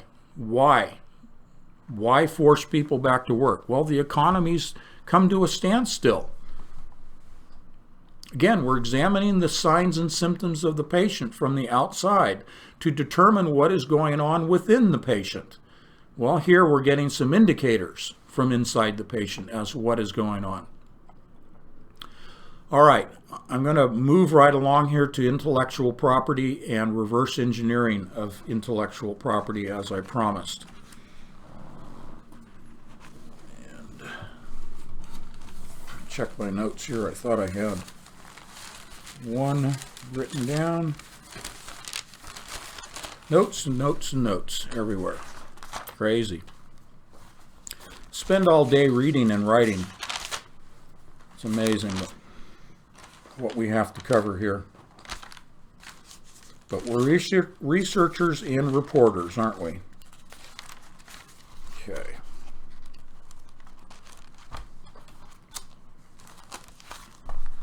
Intellectual property protection for high-tech crown jewels. This comes to us from isaca.org. This was published in May of 2018, again, pre-coronavirus. One of our patrons sent this to me this afternoon, and I thank you for that. Theft of intellectual property, IP, is an emerging threat and a topic of boardroom conversation for organizations across the United States. And I'm going to skip through blah, blah, blah, and we'll go to the report estimates the cost of trade secret theft to be 1 to 3% of the U.S. gross domestic product, which translates to between a sobering 180 billion to 540 billion. Now, those are 2018 numbers. I gave you last night that the figures are 600 billion now, okay? That's the cost in the trade secret theft. High cost of IP theft. Cases of IP theft and leakage can be devastatingly costly to enterprises. Thieves can leak IP directly to consumers, as has happened with some of the HBO content stolen in 2017, or to an organization's competitors. Either way, and sometimes both scenarios unfurl, thieves can lay waste to existing business strategies and expected revenue sources and leave a path of unforeseen costs as breaches are investigated, diagnosed, and remedied. Let me insert here. When a business goes through the process of research and development of a product or develops a line of service, their overall strategy from the CEO, from what's known as the C level of an organization, your CEO, your chief operating officer, your chief financial officer, your chief technology officer, so forth and so on. Usually in large companies, you'll have a chief strategic or business development person. Their strategy is that, okay, we're going to go through the cost, we're going to invest the money in the R&D, and it's going to take us, we project, X number of years to do this, to bring it to market. And when we bring it to market, we are then expecting in our strategy, in our plan, that this will give us a product life and thus a life to our business of an income stream to the business for X number of years. Okay? All that is eliminated when the intellectual property is stolen. So all of that projection in terms of the lifespan of not only the product, but the near-term lifespan of a business holding that product is devastated. Okay? Let's go on. If a malicious hacker steals IP, the hacker can create an eye-popping bill for the victim, costing an organization extensive time and money to repair any corrupted material and institute precautionary measures to prevent similar incidents in the future. Okay, I'm skipping through this just to keep it brief for us. American Superconductor Incorporated, now known as AMSC, an energy company that sold its wind turbine technology to other companies as its primary source of revenue. When a customer that represented more than half of its revenue recruited an AMSC employee to obtain turbine technology trade secrets, the loss of that customer resulted in a financial setback so large that the company was forced to lay off half of its 900 employee workforce, and its stock prices plummeted. Okay? So, what they just illustrated to you is that when a Chinese representative recruited this employee from this turbine company, with that employee, they gained access to the turbine technology, the trade secrets. So what I'd like to illustrate for you right now, I'm just going to kind of close that out and go back to the camera for myself so I'm not distracted. We may come back to that. Is to talk about the nuts and bolts process of reverse engineering. And again, very, very overview.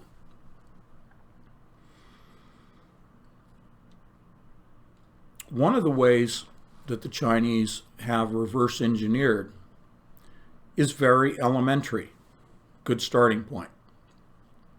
Meaning they will go out into the market, the open market, and let's say that, I'll give you an example.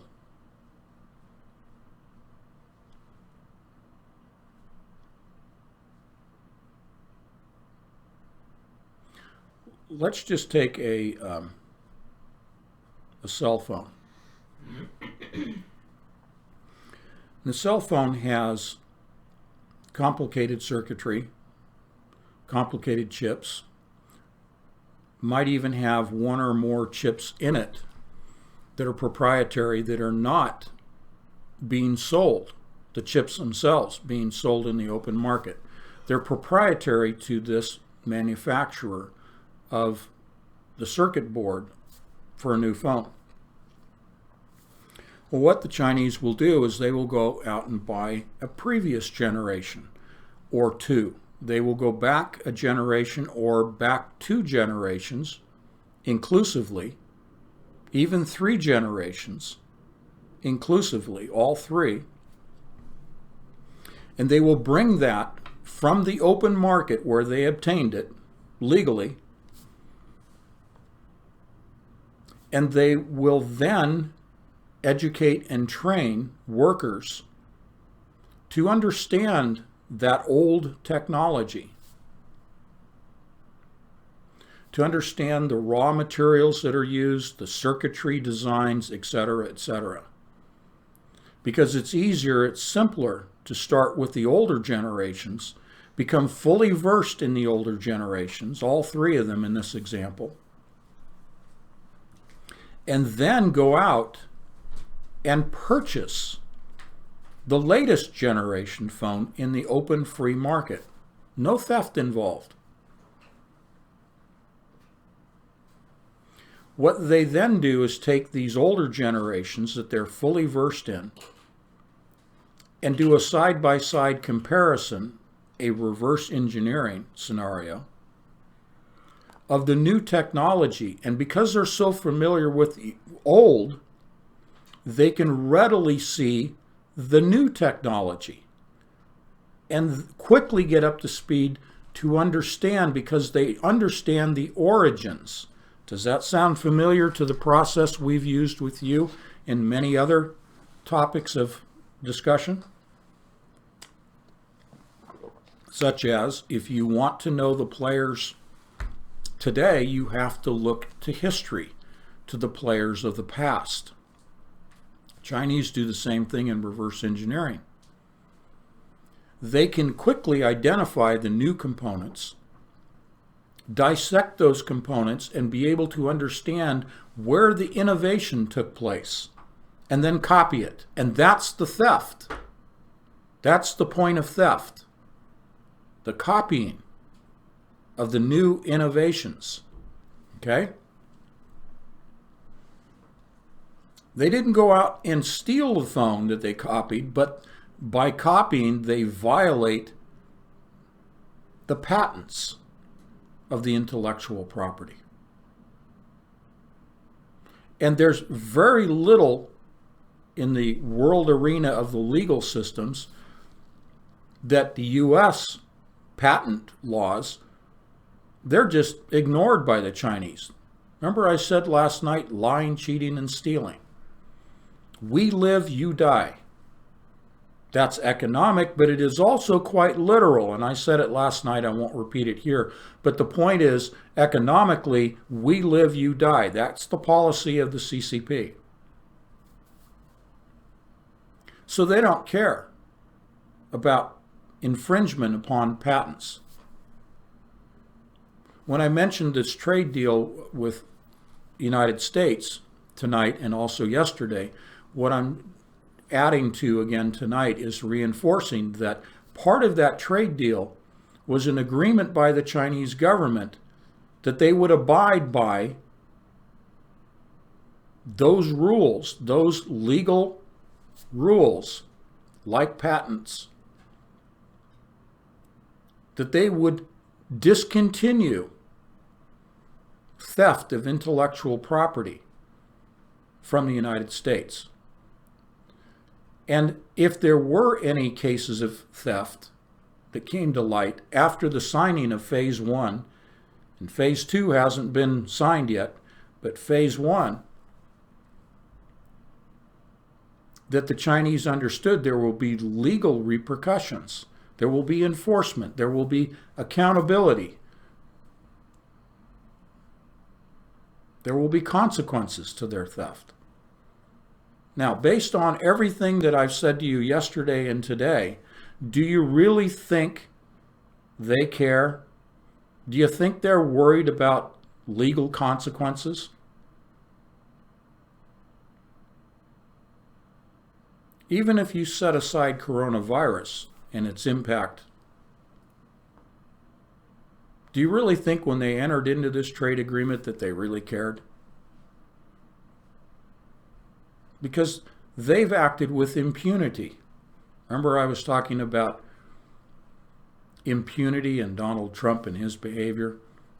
Okay? We won't get into that. But they act with impunity. So they entered into a trade agreement knowing that they were never going to suffer for it. Then coronavirus hit. I won't repeat what I said last night. You'll need to listen to that live stream. I gave you my thought scenario regarding coronavirus and the tipping point that the president was, I think, presented, the tipping point of our economy, and action had to be taken. If you don't know what I'm talking about, I'm purposely teasing you to listen to last night's live stream. Okay?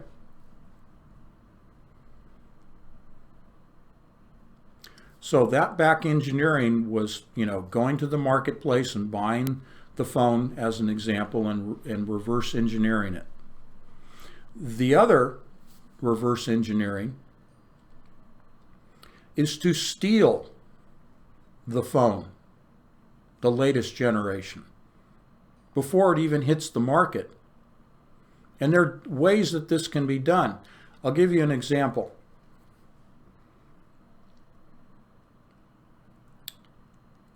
The old spy movies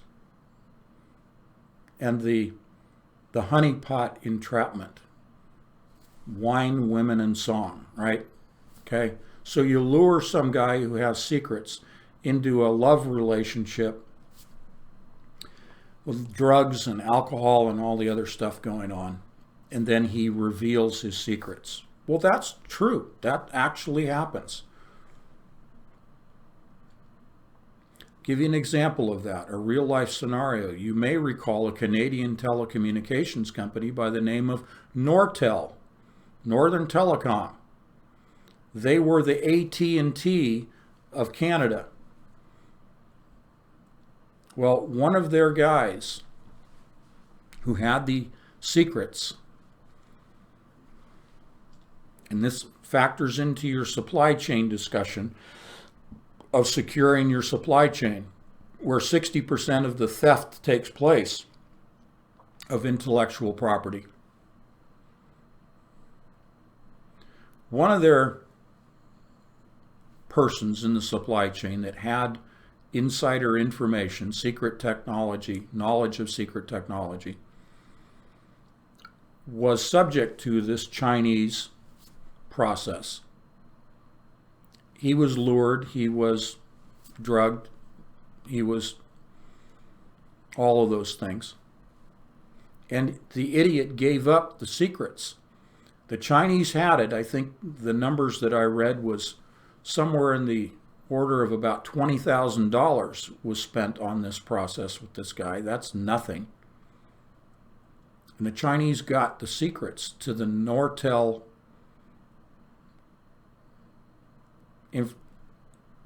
intellectual property. China formed a company, and the name escapes me at the moment. I don't have that in front of me. I'm just kind of doing this from memory. But they set up a company identical to Nortel, based on Nortel's technology. And they're a multi-billion-dollar business. I'm sorry I don't remember the name. I should have written it down. I apologize. But you can look up Nortel and you'll see the whole thing. Kathleen's not in the room, or I'd have her do it for me. The point is, Nortel went bankrupt. The largest telecom in Canada went bankrupt because of this theft by the Chinese. Okay, and you can find that easily in Google. Okay, so reverse engineering can take place in that manner. So that's number 2. The other way is through surveillance, as I mentioned in the example of 5G from Huawei being installed, that infrastructure installed in Europe, and the United States saying, no, it's not going to happen here, because the U.S., as I read to you, since 2017 has been trying to identify all of these motherboards on these servers and get rid of them. But that's firmly entrenched in our military, in our intelligence communities, our universities, these chipsets that are surveilling. So this is another way to reverse engineer, is to surveil, to eavesdrop, to hack, to obtain the information through surveillance, and then go out and build it. Now, I don't have the picture here to share with you. I'm just coming to mind. If you happen to go to Google Images and just type in Google aircraft, or excuse me, Chinese aircraft, Chinese Air Force, okay? Look at their aircraft, propeller and jet and fighter jet, cargo jets, propeller-driven cargo as well, and fighter jets. If you didn't know that those were Chinese aircraft, if you were to ignore the red star, which is Russia, but if you were to ignore the markings on the aircraft, you would swear that those were U.S. aircraft sitting on the tarmac at the airfield.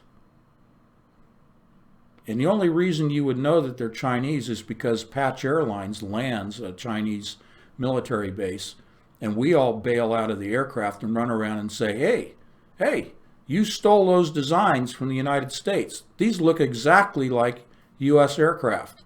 Then we'd get back on our airliner, on Patch Air, and we'd fly away.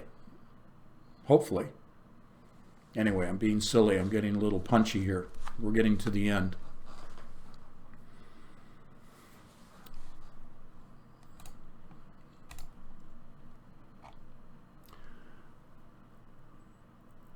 Let me just look through this article real quick.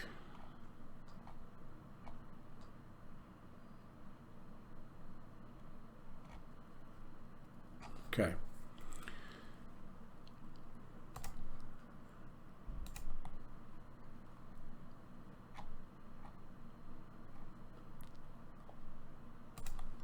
Just want to check my list of articles, make sure I haven't overlooked something super important here. Still have a lot of things I haven't brought to you.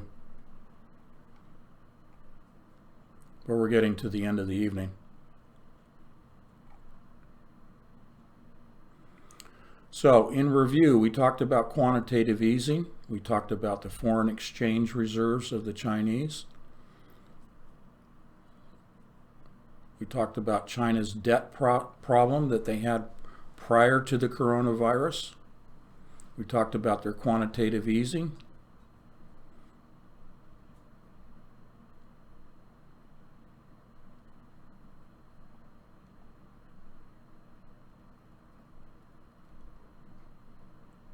Okay. And the use of the police in China to force people to go back to work.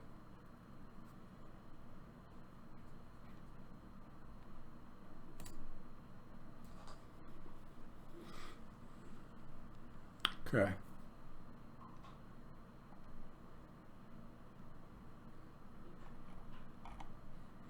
Again, what's in it for you and I? Well, short of the implosion of the United States economy because of China's Samson option,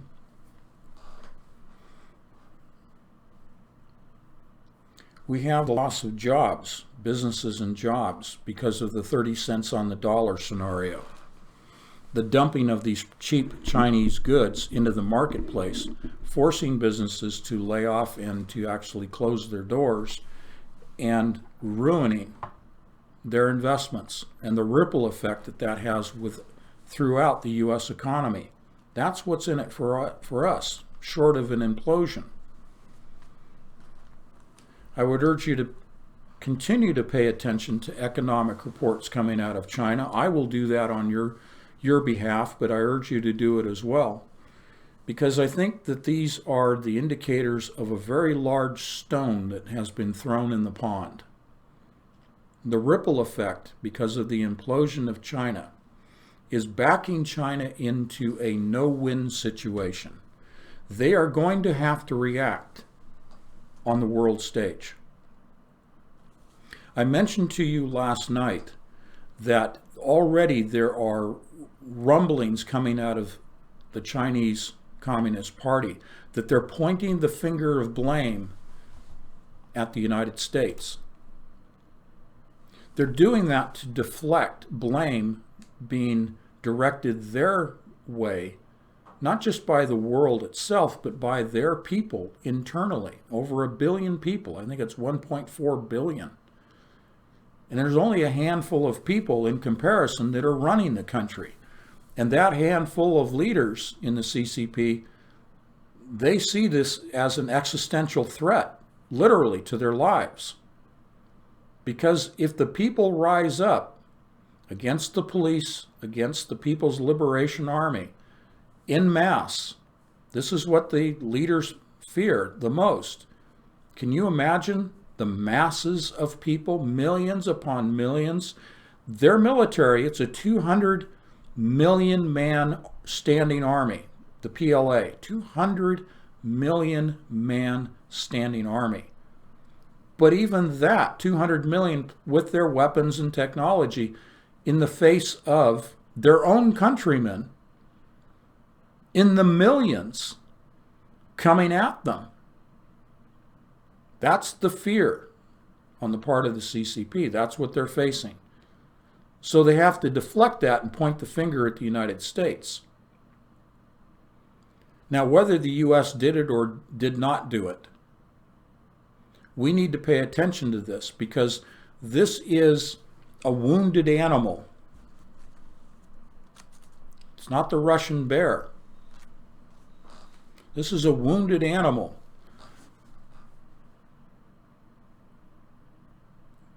And this wounded animal is going to strike out at the United States.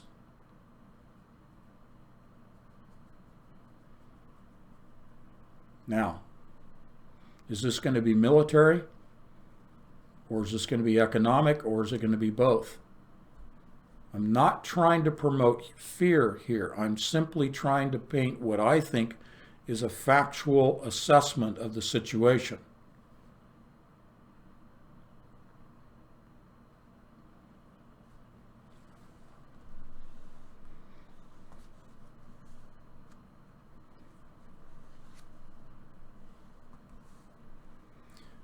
things are unfolding very quickly in China. We are observing the patient from the outside. We are seeing the signs and symptoms of their implosion. And because we're observing, we also see the pace at which the signs and symptoms are presenting themselves. If it is the thermometer, we are seeing the temperature rising quickly on the patient. Therefore, that translates to you and I as individuals, translates to you and I the timeline economically to which China is moving to the Samson option. So again, just to reinforce, watch for reports of their Federal Reserve exchange, their federal currency, foreign currency exchange, their Forex, that they're beginning to sell. Let me put it this way, tapping into their reserves and using their reserves to do a form of quantitative easing, pumping liquidity, pumping reserve monies into their economy, into their businesses, while they're forcing their people to go back to work, to try to start up the engine again, the economic engine. If we see that they're going through quantitative easing, we know that they're on the ropes, that they've been backed into a corner as a wounded animal. Because you only tap into, and I only shared a little bit of the article that indicated this, but they do not, as our Federal Reserve does here in this country, on a fairly regular basis since 2008 in the mortgage meltdown, the Fed has performed, I think, 5 or 6 times since then, quantitative easing. The Chinese don't do that. They view it from a cultural standpoint as a loss of face to pump liquidity into their economy. So if they are willing to lose face by pumping monies from their reserves, we know that they're moving towards the Samson option, which again, that means slowing down initially in their purchase of U.S. debt, that we need to watch for, and slowly selling off their holdings of Treasury bills, U.S. Treasury bills, into the market. That alone will decrease the value because it's supply and demand. The bond market will collapse if the Chinese start to, even on a gradual basis, dump the bonds, U.S. bonds, into the bond market. It'll collapse the bond market. And that's just easing into it gradually. Slowing of purchasing and selling off. Okay? If they do that quickly to the point that they stop buying and they dump the bonds concurrently, that's one hand and the other hand of Samson pushing down the pillars and collapsing the ceiling of the U.S. economy. So these are the indicators we want to watch for. That's what's in it for us, the collapse of the U.S. economy. I'm not fear-mongering. I'm reporting. There's a vast difference. Okay?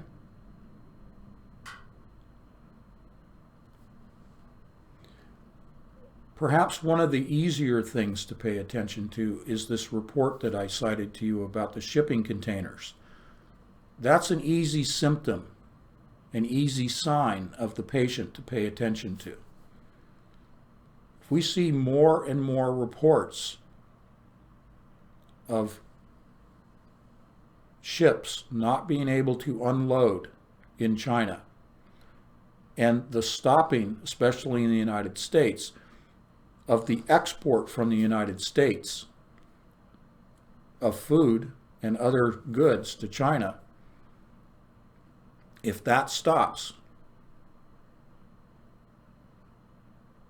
then that means that the economic engine was not restarted, that the factories, the businesses couldn't be jump-started again, even at the point of a gun by the police and the PLA, that they just could not get the engine started again.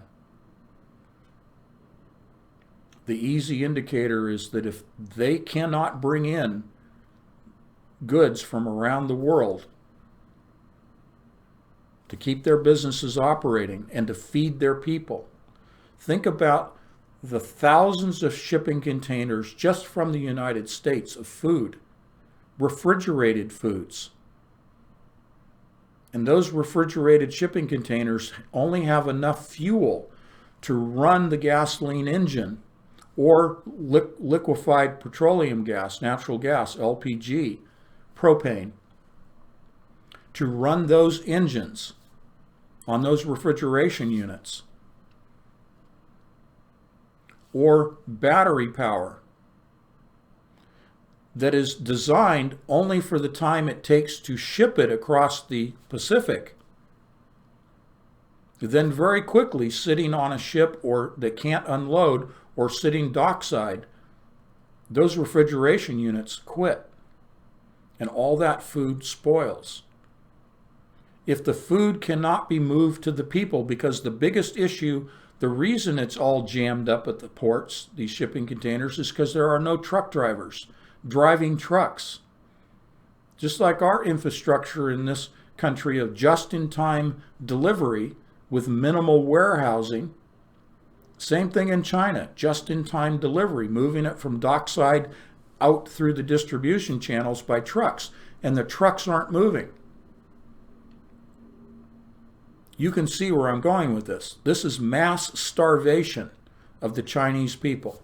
They already had food shortages before coronavirus.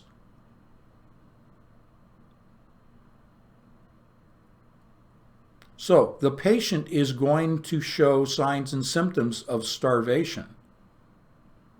And that is going to cause an uprising by millions and millions of Chinese. That also will precipitate the Samson option by the CCP. I'm painting a very grim picture here tonight, but these are the obvious things that myself, speaking for myself as a watchman, this is what I'm watching, and therefore I have to report that which I am watching from the watchtower, if you will. Sorry, I don't want to use watchtower, that's probably the wrong thing, but I'm standing on the wall and I'm watching. And I have an obligation to report what I observe and what assessments I'm making to you.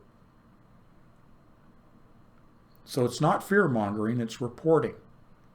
And it's warning. And it's giving you a place to do your own researching, your own observing, so that you can act accordingly. Okay? Okay.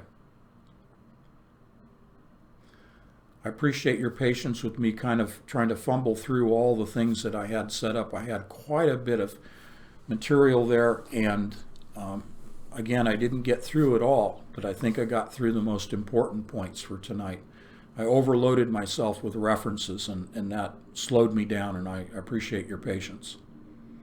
If you have questions, please email me at anthonypatchauthor@gmail.com or go to the contact tab at anthonypatch.com. I appreciate all of the questions. I appreciate all of the articles and also the requests for prayer. We're still, even though we're deep into this stuff, we still honor your prayer requests, and we do that in a very humble fashion, and we are honored to pray for you. We thank you for your fellowship, for your friendship, and of course for your support. I hope this has been of benefit to you, and I hope that it is information that you can help others with to prepare, to be forewarned. Lord willing, we'll be back together on Sunday evening, 7 o'clock Eastern Time. And I'm sure that there will be a lot to report on between now and then. Thank you, and God bless.